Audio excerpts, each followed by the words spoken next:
આવું રાજકોટ નથી જોઈતું, જ્યાં ટ્રાફિક સિગ્નલ કે સિટી બસ, જાહેર રસ્તા કે ગેમ ઝોન કશું જ સેફ ન હોય. જ્યાં વાહન ચલાવતા હોર્ન મારો કે ઓવરટેક કરો અથવા ન કરો તો પણ લોકો આંખ કાઢીને જોવે. જ્યાં પાર્કિંગના સ્થળે લારીઓ હોય તેમજ બેફામ રિક્ષાઓ અને બાઇકવાળા પાન ફાંકી ખાતા થૂકતા પડ્યા હોય. જ્યાં ગરમી વધે એ સહન બધા કરે, પણ સંસ્થાઓ કે સામાન્ય પ્રજાજનોએ વાવેલા અને ઉછેરેલા વૃક્ષો 2 અક્ષરના નામ ધરાવતા બિલ્ડરો 2 જ દિવસમાં ઉડાડી નાખે.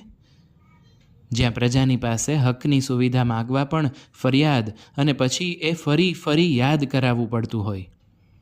જ્યાં કોઈ વ્યક્તિ, સંપ્રદાય, સર્જન કે ધર્મ વિશે સાચા નહીં, ફક્ત સારા જ અભિપ્રાય અપેક્ષિત હોય.